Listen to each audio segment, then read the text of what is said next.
that is Rankine in thermal. Before starting the topic, let me introduce our guest speaker, Mr. Govind Das. He is working as a junior engineer in GSECL. Sir has completed his bachelor's in mechanical engineering from Silver Rock College. Presently, sir is working as a junior engineer in operation control unit in GSECL. So, with this short note, we can start our presentation. Sir, over to you. Thank you, Mancha ma'am. First of all, I would like to thank Parul University and Professor Mansha Kumari ma'am for giving me the opportunity to present a webinar on this subject, that is Rankine cycle. Actually, it is a very what we call basic cycle that is used in thermal power stations. In most of the thermal power stations, that is basically based on coal-based or nuclear-based, and as my Mansha ma'am has already introduced me, and I'm currently working in a Vanagori thermal power station, which is having a capacity of 210 megawatt. And I was working since 2015, and it's been 6 years of my what we call experience in control room. Control room is basically it is a room where which we used to perform our duty, and our area of what we call our area is to manage all the kind of power generation, and we are responsible for any kind of emergencies and smooth generation of power plants. So let us start the this webinar, and please Mancham just change the slide. Okay. The topics that are covered in this is introductions, working cycle, and the method of improving efficiency in thermal power stations. Okay, please.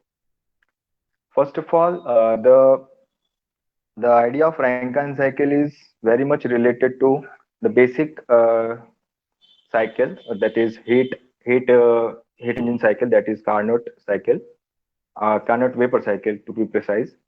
The idea was the Carnot cycle was an ideal cycle, and it is generally used to measure or simply to compare the efficiency of other cycles, because it is the most efficient or most what we call the efficient working cycle.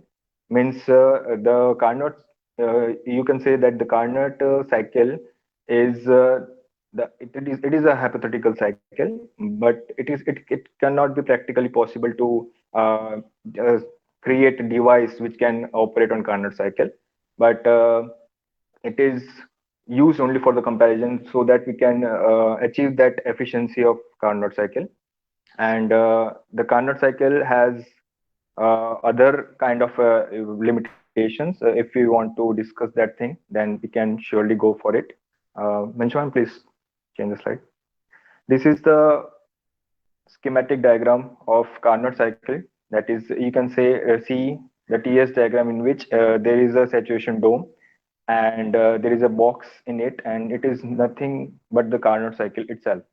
And you can see that the process start from like 1 to 2, 1 to 2, 3, 4, 2, 3, and 4, 4 to 1.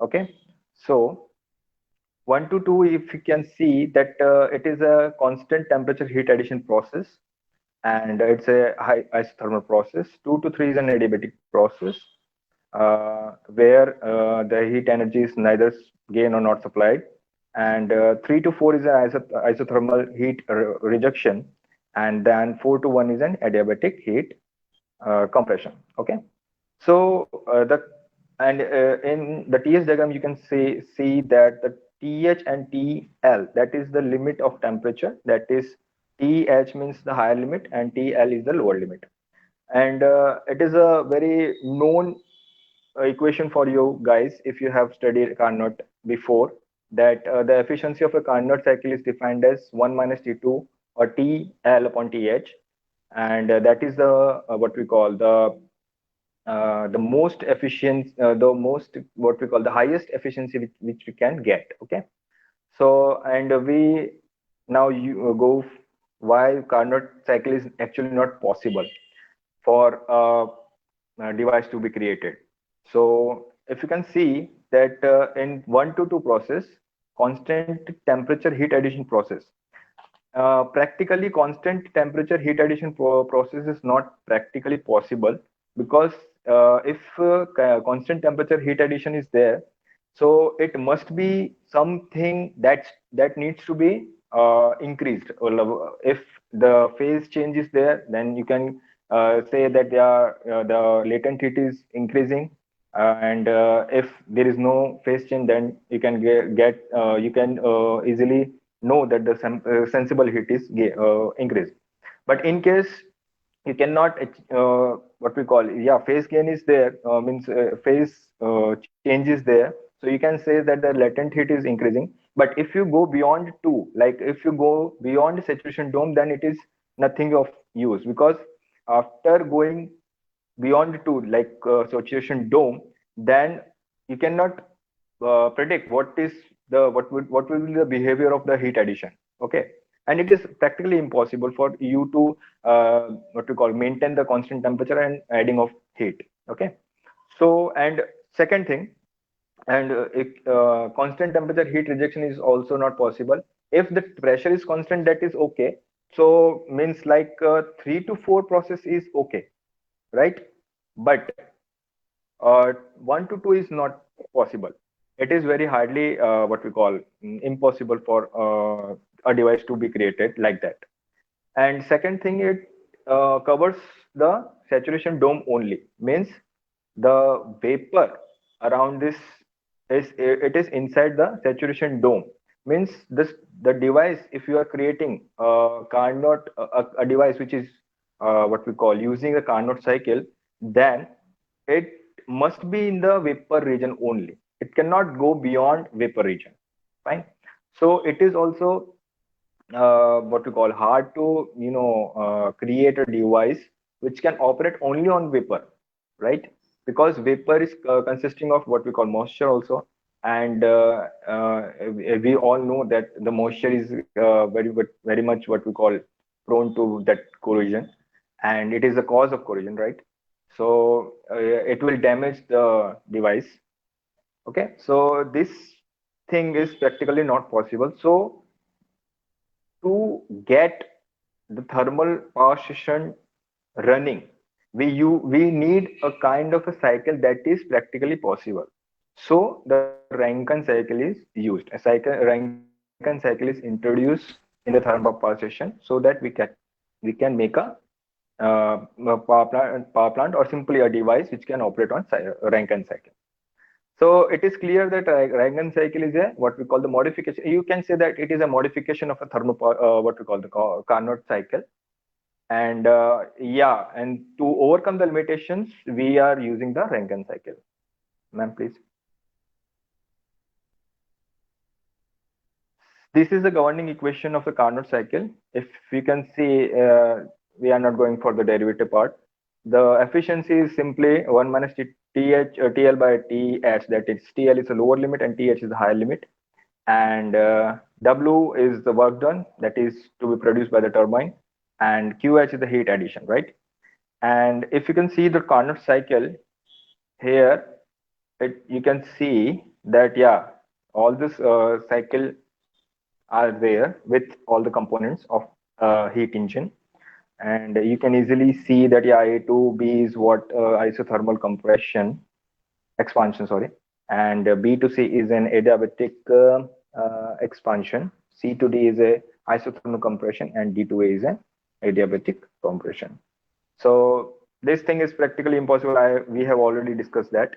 And in left side, you can see that in a simple diagrammatic part, we can say that Q is in means the heat addition is there, and this black box is nothing but a heat engine.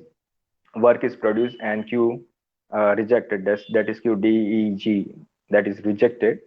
And we always know that what we call the work output is always less than the heat input, because some kind of energy is what we call not all the energy is converted into the work, and some kind of a heat is rejected, or we can say that it is what we call wasted in the environment.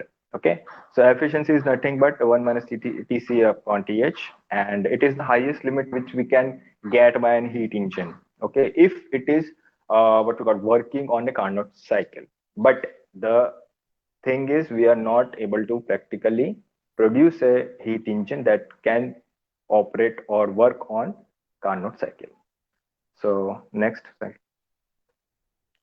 this is a view of a thermal power station. We will discuss it later on. Next. Yeah, the component of the thermal power station on which the what we call the entire Rankine cycle is based on. First is the steam boiler. Steam boiler is nothing but where we can burn the coal or simply fuel, so that heat is generated or heat is produced. And inside the boiler there are water tubes where the heat is water can absorb the heat from the flue gases, and it will convert it into steam, and that steam is going to the turbine, that is steam turbines, next component. And the steam turbine where it can produce work by expansion of the steam. And the third component is the steam condenser. The lower pressure, lower temperature steam is now getting to the condenser where it can be condensed by the other external sources of the cooling tower, or simply the water. It can be a one go, means one go in the sense it can be a closed cycle or it can be an open cycle. And last is the feed pump where we can again feed or simply the pump the water back again to the boiler. So if we go in detail with the steam boiler, it consists of a if in our power station, that is thermal power station based on coal, it got a meal, which meal means a coal meal uh, that is used to to pulverize the coal, and it is lifted from a PFN, that is primary air fan, and it is lifted to the boiler, and where combustion is happening. And after combustion, the flue gases are produced, and then water tubes are there surrounding the flue gases or simply the fireball, and the water is getting temperature or simply it is getting heat from the flue gases, and there is a conversion. And my power station is a subcritical boiler where we use boiler drum to separate water and steam. And after separation, that boiler drum will the in the upper part there will be steam, and then in the lower part there will be water, and the steam is then goes to what we call that's turbine. And in turbine there are three turbines like HP, LP, and LP. Actually, I'm giving the overview of my power plant only, and it can be a simply one turbine or like HP turbine only. So the turbine is basically used to produce work where high pressure, high temperature steam is getting expanded and work is produced. It will what we call move the turbine, and turbine is connected to generator, and generator will produce the electricity. And after expansion, the temperature and the pressure of the steam get reduced because all the work has been done. The pressure and the temperature of the steam, means low temperature, low pressure steam is it goes to the condenser where it get condensed. And already it is a surface condenser. It is a silent tube type condenser, and they where we can cool with a medium of air or water. Air is for low what we call capacity power plant, and for high power capacity power plant there is a water. And that steam is converted into liquid, simply water, and that water is again pumped back to the boiler. So this is the entire cycle on which the thermal power station works. And in this slide only, it is what I have discussed. It is there in the schematic diagram. You can easily see that yeah, there is a boiler, heat addition is there, turbine where work is produced. It will rotate the turbine, work output. The after expansion, the steam is get into the condenser where heat is rejected. Heat is rejected means the steam which is converted into water, like, and then again back to the boiler feed pump, where we have to uh, do some work to, but simply we have to give a power for pump to pump that liquid to the boiler. But that power is very much negligible. If you can see that the work of pump is very much negligible compared to work of turbine that is produced.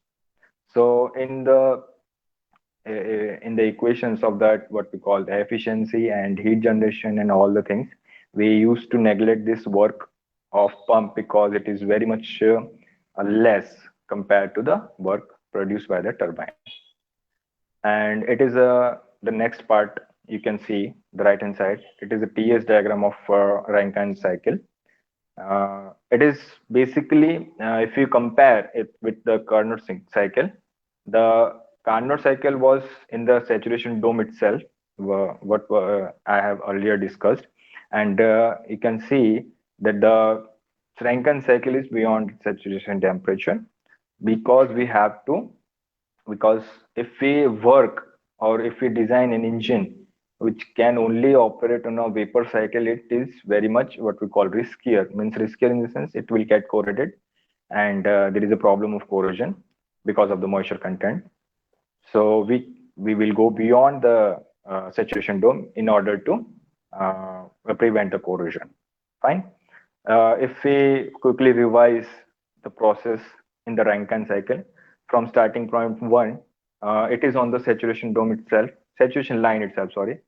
So in the saturation line, you can say that the point one is a liquid with low pressure and low temperature.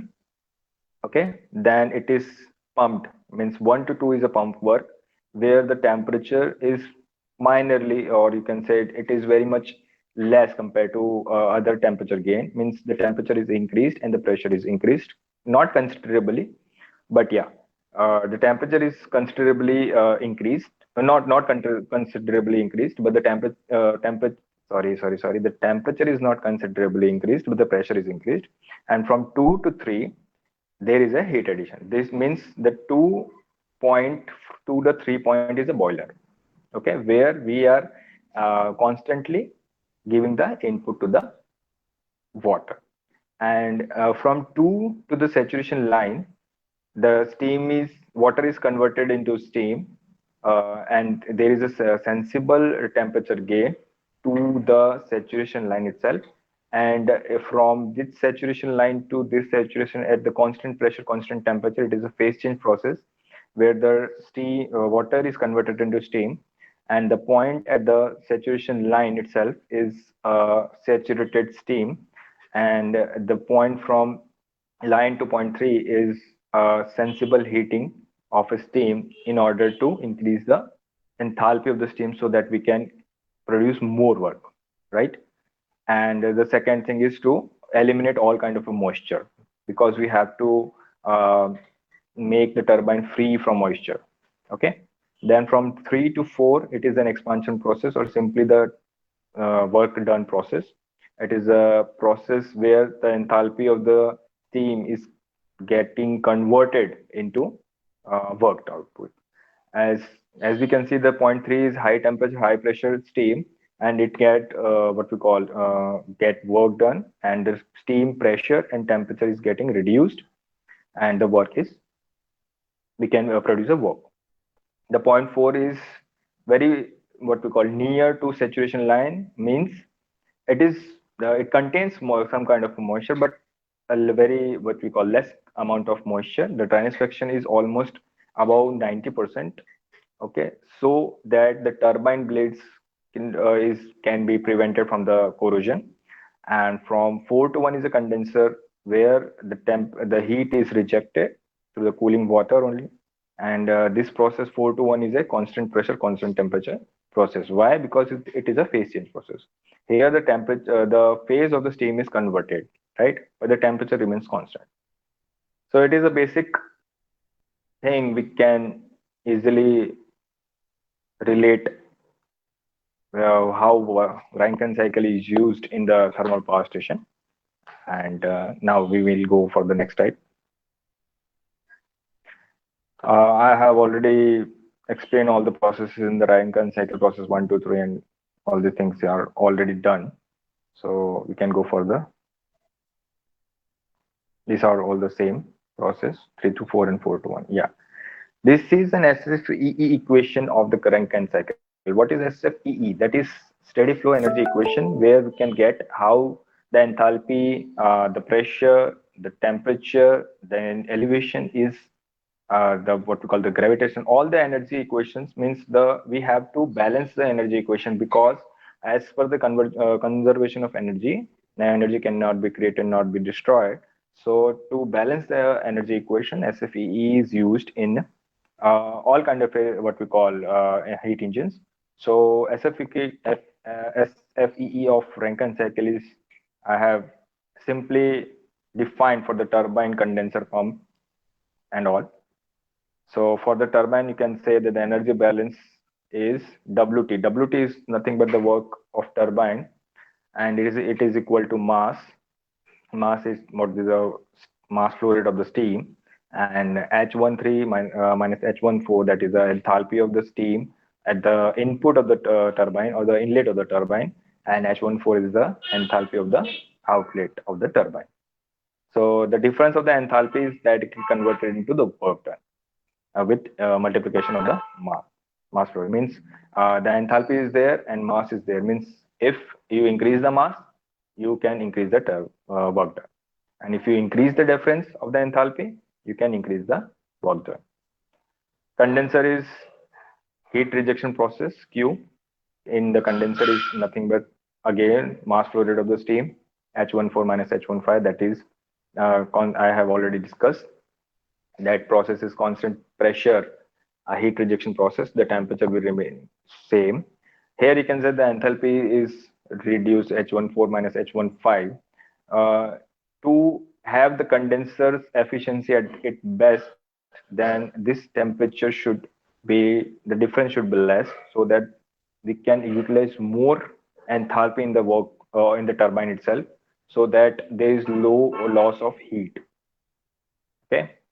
Here it is pump, the work done of pump, which I have already said to you that it is not considerable, but still we have the equation that work is mass of the, it is not a mass of steam, it is actually mass of water.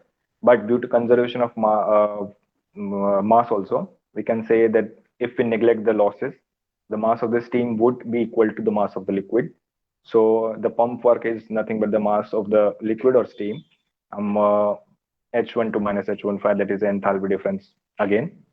But this enthalpy difference is directly converted into electrical energy, because we are giving this pump work in the means or in the by the means of electric source only.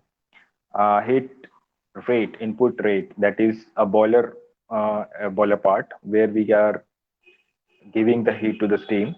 Again, the equation is very simple, that mass flow rate into H13 minus H13. Okay. So in here, if you can see if the enthalpy difference is more, then heat gain is more, or heat produces more. And the last is the thermal efficiency, overall thermal efficiency, that is WT minus WP upon Q. WT is the work of turbine, and WP is the work of pump. But if you neglect the pump work, then it is WT upon Qing. It is the overall thermal efficiency of a Rankine cycle. Fine. Next to the next slide, please. Hello. Yeah. Real Rankine cycle. Yeah. It is a non-ideal cycle, because it actually in theory we can say that the process were isentropic process, which have the straight line, means the enthalpy of the steam decreased in a linear manner. But in actual process, it is not so. In actual process, there is a deviation. Why there is a deviation? Because of internal friction, because of other losses, because there is a hypothetical condition that all processes are in thermal equilibrium, but it cannot be possible practically. So this is what in real power plant there is a difference. You can see that the expansion of the turbine, the work of the pump, they all are having that some kind of a power loss, and because of internal friction and all, it will deviate from its actual path, and the path will look like as, ma'am, please change the slide again. Yeah, this is the actual path. You can say that there is a deviation. You can say that the 3 to 4 line is a ideal one, and 3 dash to 4 dash is a your deviation. Why it is having? Because of the, I have already, because of the entropy, because of the internal friction, it is deviated from the previous ideal one. Fine. And next. Yeah, mean temperature of heat addition. It is the most important phenomena, or not phenomena, it is the most important parameter used to increase the efficiency of a power plant. Why? Because as we have already discussed that the Carnot cycle has the efficiency of 1 minus T L upon of TH, where the efficiency can be increased by increasing the heat of, yeah, simply the what you call the upper limit of heat, or simply lowering the temperature limit of lowest temperature. So, but there is a difference in Rankine cycle. Why it is different? Because in Carnot cycle, the graph, if you recall that the graph was at the constant temperature, and the temperature is constantly added to the and the process. So TH was constant. So we can simply write 1 minus TL upon TH. But in Rankine cycle, you can see that the heat addition process from 2 to 3 is not linear. Means it is actually diverted from 2 to this point, and in saturation dome it is getting straight horizontal, and then from this to this is a curvature. So the temperature is not constant at all at heat addition, right? So the we, for the simplification, we consider a T mean temperature, means that is an average of all the temperature of heat addition from starting from 2 to 3, right? Here you can see that the T max is somewhat here, and T mean is in between T max and T mean. T mean, okay? So the T mean is very important. So that is the mean temperature of heat addition. If we want to increase the efficiency of a Rankine cycle, we have to increase the mean temperature of heat addition. Entire thing, or entire world is actually focusing on this temperature Tmin only. They are progressively researching, and they are developing materials which can withstand the temperature so that the Tmin can be increased. Fine. Because there is a metallurgical constraint, we are not having that kind of a metal that can withstand that high temperature. So all the idea is to increase the T mean temperature only. So in next slide, we will see how to increase the T mean. And next, yeah, method to improve the efficiency of the power plant. Decrease the condense pressure. Superheat the steam, the higher temperature, that is again increasing of the T mean. Increasing the boiler pressure, again it is a increasing of the T mean only.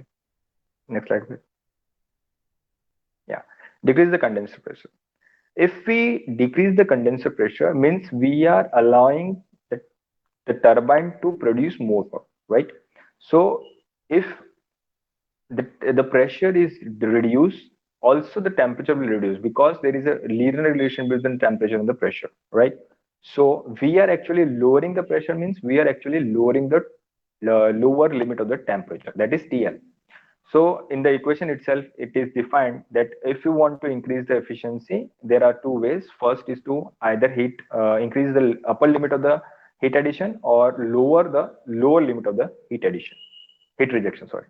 So in this process, in decreasing the condenser pressure, what we are doing exactly is to, first the temperature is reduced, that is TL is reduced, keeping the TH constant, that is upper limit constant, and second, allowing the turbine to produce more work. So there is a lot of there is an increase in WT. If you can see from the graph itself that there the shaded area is the increase in the work net, because we are allowing the turbine to expand, or allowing the steam to expand in the turbine more at the lower pressure, right?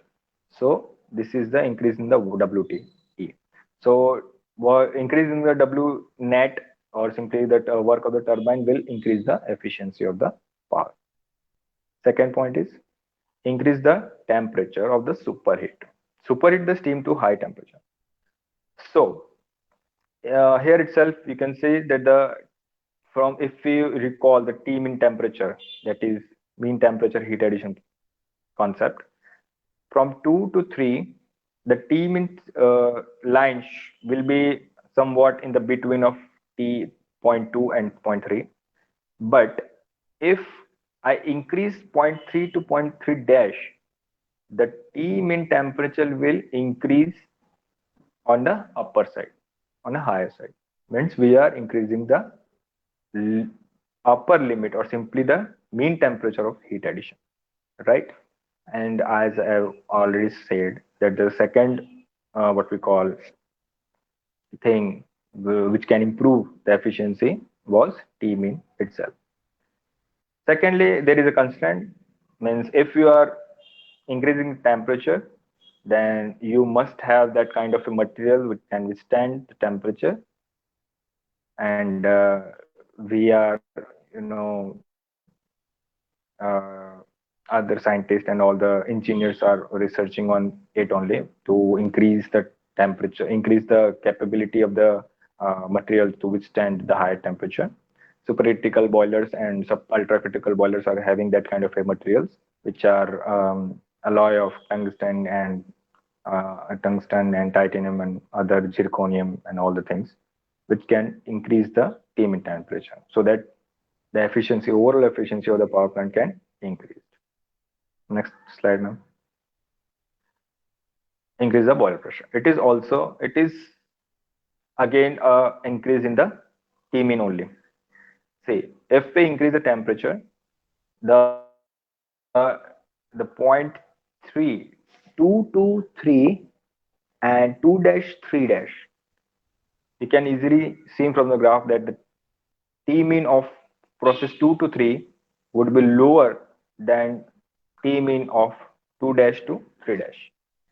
So simply what we are doing is to increase the mean temperature heat addition of the process, right? Yeah, but there is a problem that in this process, the work of the turbine will get reduced. And second thing is the what we call the dryness fraction of second part, that is 3 dash to 4 dash. If we increase the boiler pressure, it can reduce, which is problematic for us. So to overcome this problem, we introduce one more thing, one more what we call additional thing, that is reheat. So that after going to the turbine, the steam is again, there are two turbine. First is HP turbine and second is LP turbine. In HP turbine, the steam get enters, and after doing some kind of a work, it will again get back to the boiler, and where it can gain the heat. And after gaining heat, it will go to the lower pressure turbine, and there it can expand it, and the work is produced. So if you see this point 3 dash to this simply process, and after that it is 3 dash is some kind of, it is a similar figure for the reheat only for 3 dash, and then after 4. So if you simply consider it as a reheat process, then the overall process would be like 2 dash, 3 dash, where it can go for the HP turbine, and from 3 dash to this point only, not entire expansion is done, and from this point it will again goes to the boiler, where it can get heat, and this process is reheat process only. And after that, the point when means the it is again from starting from 3, it is the inlet of the LP turbine where it can expand it up to zero point 0.4, right? So if you compare that 4 dash and 4, then the dryness fraction of the 4 will be more, which we can say that the moisture content is less in that reheat process. Reheat process is not, I have not considered in this PPT because it is a what we call a different thing that is not what we call combined to the Rankine cycle. And but yeah, it is used to increase the efficiency of the boiler, but it is not relatively what we call connected to the Rankine cycle. It is a one kind of a device that is used to, and again, a regenerative process is also there. So I have not covered that thing, but if you want, then I can explain that thing for you if you want, because the lecture is over now. Because next slide is, ma'am, I think I have finished with my content. Yeah, this is a power plant control unit where I used to work. Here all the parameters are defined, where we can monitor each and everything, the parameters, critical parameters. And next slide, ma'am. I think we have done with the power plant. Yeah, thank you very much. If you want to discuss anything, you can. If you want to ask, Yes, sir. Ask some questions.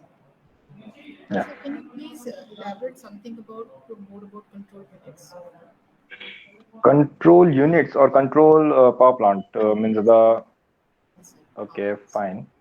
Means you Actually, want to, yes, we want something to know more about what are the instruments used in this panel or what are okay, the fine. things which you are going to monitor. Instrument are like there are a lot of instruments are there, because control unit is some kind of a thing where we are actually monitoring all the things. I think some of you have might visited the control room also in the what we call the college trip, or some kind of a induction training or whatever. So control room is what we call, it is system is there where we can easily monitor all the things, and all the things that is the critical parameters are already defined. Alarms are there, where we can have that, yeah, if something is not up to date, means there is some kind of a problem, then alarm will initiate, and it will what to call, make that thing that, yeah, we get alert, and then we used to go there and we used to see what is the problem. And if the problem is not big enough and we can rectify it, then we used to solve that thing. And but the problem is not beyond control, not in our control, then it will suddenly we have to take some kind of a action, so that the power, because power plant is a thing where it is a boiler, right? So if we are not we will run it very carelessly, then it will if there is a chance that the boiler might get explode. Okay, you might have heard of news that coming from other power stations that, yeah, some power plant, the boiler get blasted, fire generate, or the turbine get blown off from the what we call the foundation. So there is because turbine is very critical, boiler is very critical, because we are handling 130 kg of pressure, that is very huge amount of pressure with steam. And we are there working in the control room. Our operators are there who are at the local power what you call this power what we call positions, where they used to monitor. So there is a risk of life also. So the thing which we are doing is very critical. Means we have to take each and every step very carefully. If something that we cannot stop, or we means the emergency we cannot handle, so it is our responsibility to shut down the machine in a safe manner, right? Because if there is an emergency, you can easily handle the emergency, or you can simply say that I'm not able to handle the emergency. So the next thing is to safely shut down the machine so that it will not do more further what you call damage to the power plant or the human life, right? So yeah, in the thermal what you call the control room, we are having this kind of responsibility, and means auto is there. Means auto means the system is there which work on the auto loop system. Sometimes auto loop system gets failed, so we have to take control manually, and we have to run the unit manually also, and yeah, all the critical parameter we have to monitor. If some changes are there, then we have to act on it, and yeah, that is the thing we are doing in the control room. Okay, sir, any example which you can able to share with us? Any live example which you have seen in your power plant failure? Live examples are very much a lot of things, because each day is a challenging day for us. Means we are not aware what kind of a challenge we are going to have, because you know each and everything is like new for us. Because if you are gone through the same problem, then you can easily handle it, right? Means like simply I will give an example, right? Yeah, there is a boiler tube failure, right? Means boiler tube failure means there is a puncture in the boiler water wall. So what will happen? The boiler, what we call the level of the liquid or simple water will goes down, right? And if we can control that thing, so we have to lower down the what we call the pressure, lower down the load, lower down each and everything. The temperature I have to lower down, the firing I have to lower down. But if I have not done that thing, then what would happen? If I have not done any kind of like load reduction or firing, the reduction in the firing, then what will happen? The water will evaporate, right? And it will convert it into steam, and we are not able to get enough water. So what will happen? The heat can damage the metal of the boiler, like, because in metal there is a water, right? The water will what you call take the heat. It will absorb the heat. But if there is no water, so what will happen? The metal have to take the heat. And if metal will take the hit, then metal, because there is a metallurgical constraint, that it will not take much heat, right? So what will happen? There is a that process is known as starvation, right? Boiler starvation. We used to call name is as boiler starvation, and that thing will happen, and that thing will damage the water walls of that boiler, and it will be a huge cost for us, because we have to cut all the what we call the boiler tubes, and we have to all replace all the boiler tubes and all. So it's a very simple thing, and but I know that I am able to control it, so I can control it, right? So it's a very simple thing. Boiler tube failure is very common, what we call failure in our power station. And we have that idea that, yeah, means we used to monitor each and every parameter like water consumption. Like if boiler tube failure is there, means there will be the sudden increase in the consumption of the water, right? So we used to critically monitor that parameter. Yeah, means we can go up to 50 m cube increase, right? But after beyond that 50 m cube, it will be not be easy for us to control it. So for each and every hour, we used to monitor the total consumption of the water, and yeah, if it is safe, then we can means we can run the unit. But if it will go beyond, like, it is an example, like if it will go some kind of a critical parameter, that yeah, water consumption is going increasing, it is going on increasing and increasing, so we have to make a decision that yeah, we are going to stop the boiler.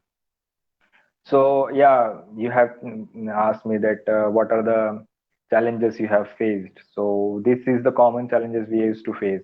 Second thing is a vibration in the turbine, right?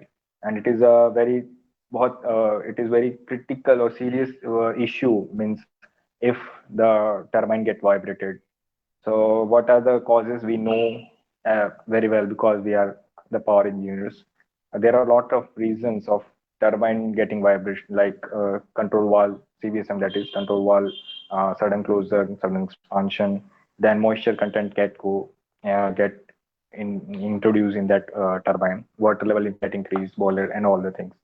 So, and some kind of a problem can be arise from that switchyard side, yeah, grid failure, station failure, then GT breaker, CT breaker can exploded easily, can the grid can be system failure is there. Okay, so these are from the electrical side, and from mechanical side, boiler I have already told you, turbine is. So each and everything is like new for us, and each day we used to go there, and we have to because each and every challenge or each and every problem is different from another, right? Because if means the cause is same, okay, that if the boiler tube will, but the what we call the intensity can get changed, right? Means sometimes it will be a minor thing and sometimes it will be a major thing for us. Anything else, ma'am? Yes, sir. You asked about the maintenance part also. So, are you Yes. dealing with maintenance also? Or what? Can you give us a little introduction of brief about maintenance? How you are checking Maintenance. maintenance? Yes. Yeah. Yes. Actually, in maintenance, I have worked for 6 months in turbine maintenance, and we used to overall the turbine, right? So what we are doing in that, I will shortly explain to you that we used to check the bearings of each and every turbine bearings. There are 7 bearings on which the all the what we call the turbine is supported, and we used to check the clearance, the radial clearance, the actual runouts, and all the things, so that it because turbine is a device which is running on a very small clearance, right? Means we have to maintain that clearance or we have to maintain that tolerance. If we will go beyond that tolerance, then it will not work, right? So each and every time we have to open that bearing, we have to see where the bearing is there or not in the proper place. If the bearing metal is intact or not, because sometimes if due to heat also the babbitt metal or simply the white metal is can get eroded or get what we call get damaged. So we have to look for the damage also. We have our meteorological inspection team. We they come to the site and they used to check all the bearings for any crack or something like that, internal damage also. So we used to overall the turbine. Second thing, we used to take the what we call the flow path of the turbine. Means flow path is nothing with it's what we call the uh, it is a path, means like it is a flow path between stator and the rotor turbine. Means the gap between the rotor and stator should be maintained properly. Second thing is to if you are uncovering the turbine, means it is a half case, right? Upper half and a lower half, right? So if you open the casing upper half, then you have to fix it also, right?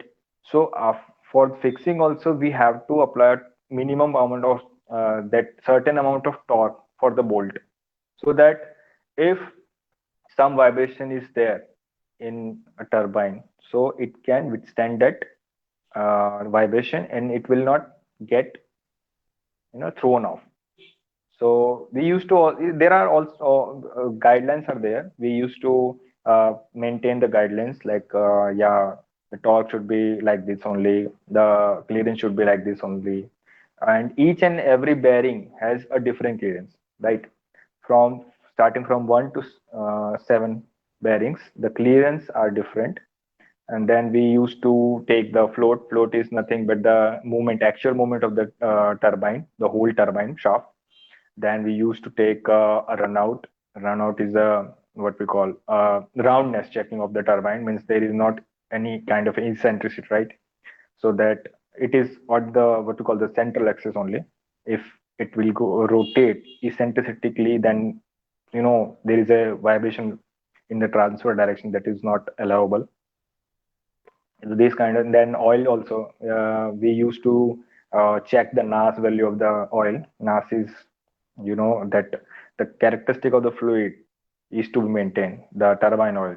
Means it is to be the NAS value should be 7. I think NAS is full form is National Aeronautical, as I just forgotten, but that is the code of that thing. Oil we have to maintain the value 7. 7 is the value.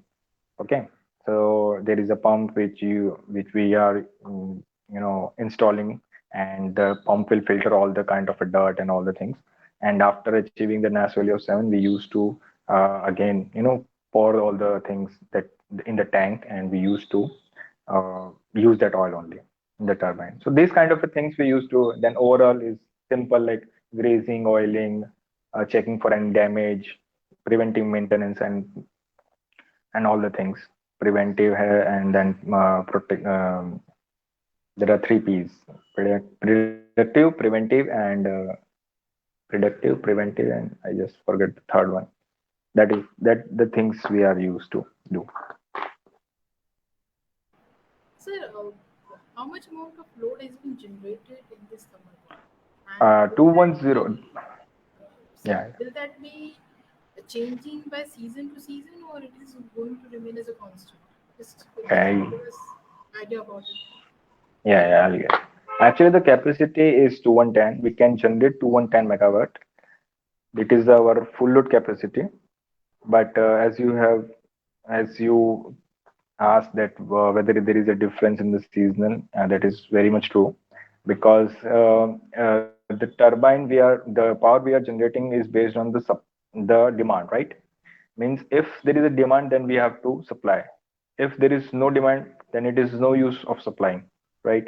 There should be a consumer who is consuming the electricity, right? So it is very simple that in the rainy season or in the winter season, the load is reduced because our what we call the household things, domestic things like AC and fridge and cooler, they used to be like shut off, or they used to be on the minimum load, right? So the in winter season in the rainy season, the power demand is less. So we are operating on the lower side, okay, like 160 megawatt or 150 megawatt. And in the summer, right, we used to generate because of the increase in the demand. We used to generate at 2110 megawatt. And second thing, it also depend on the policy. The policy is PPA, that is power purchase agreement. It is actually done on the what we call monthly basis, on yearly basis, on daily basis also. I means a short term PPA, long term PPA, and what we call simple middle term.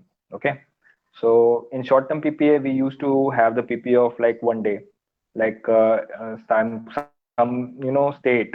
Okay, because Gujarat is a power surplus power state. Okay, and some the state, they ask us that if you are having the power, surplus power, you can give us the power. So they used to have a PPA of like 1 day, like for 1 day or like for 1 week, right? So at that time, if the Gujarat capacity is there, but the demand of the Gujarat is we can easily fulfill. But for fulfilling other state demand, we have to increase our load in winter season also.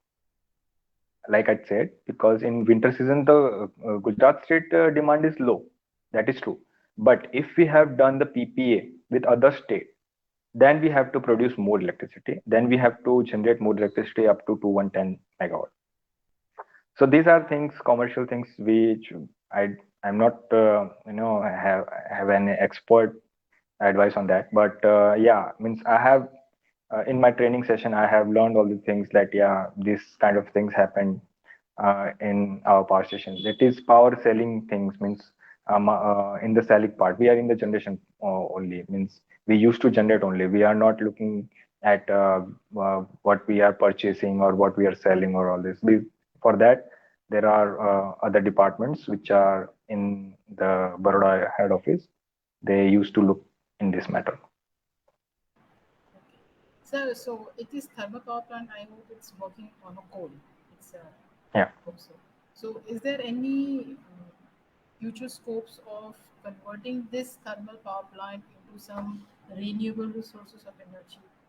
Yes, absolutely. Actually, for renewable energy, thermal power station and renewable energy is very much different because thermal power station needs very lot of amount of what we call the pumps and auxiliaries and all the things. But in solar power plant, it is very simple. We have to have only that thing, solar panel and the collector, right? Because we are having that thing naturally from the sunlight only, sun source only. So we just need a land for a solar power plant. And I will in Charanka we have a solar park, right? Solar power or power station. And for the next the power station, because in the future of thermal power station is not it is diminishing day by day. So our what we call power management and all the things they are trying to convert this power station to just to acquire that land because uh, if the power plant is not running, so it is better to utilize that land, right? So they are in future they used to do one thing that they used to demolish that power plant and they will use that land as a what we call solar power projects so that we can switch to the green source of energy. And it is in the pipeline, means the file has been sent and they used to survey all the things, means what kind of a how much time the power plant is shut down, how many people are working, why the power plant is not working, what is the problem. There is a shortage of coal because in each and every power plant it is designed on a particular amount of CV of coal, right? So and you can easily know that CV of the power, coal is not we are getting because if you dig out the coal, right, and if you go deeper and deeper, the CV will get reduced. Fine. So and impurities are there. So the coal for a power plant, the CV that is calorific value of the coal, we are not getting. So it is not advisable to use a lower CV coal for a power plant because it will, increase a lot of things. It will increase your what we call erosion and corrosion, and the ID fan loading is there. Auxiliary power consumption will increase. It will, and then SPO2, I mean SOx and NOx, that is also it will get increased. So it is not advisable to run the power plant on the lower CV. So what they will do? They used to have a area. Sorry, they will have a plan that yeah, this power station is not able to produce any kind of a, what we call generation. So they will simply have that demolishing order, and they will demolish the power plant, and they will tenderize a solar company or solar power plant company that they used to utilize this land as a solar park or solar power plant.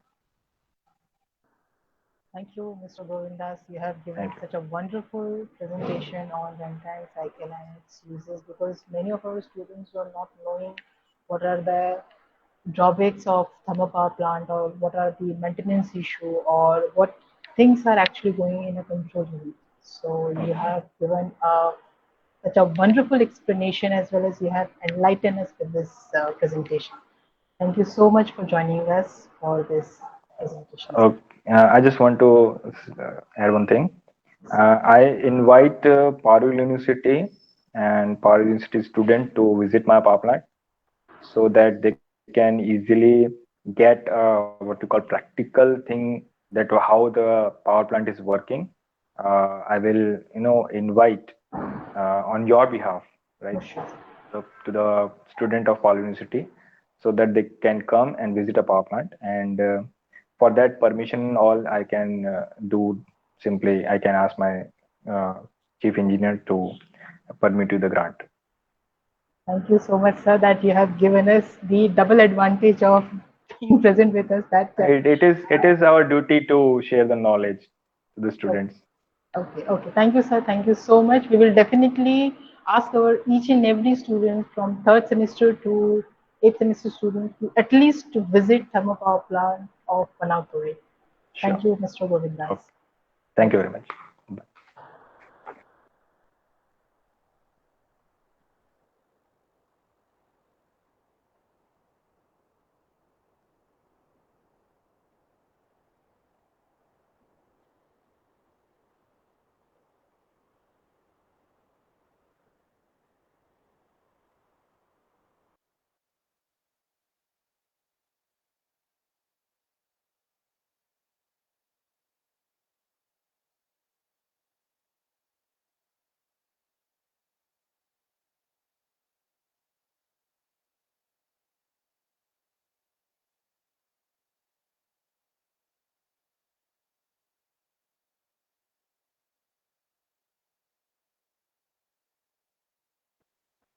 Well, it's been finished.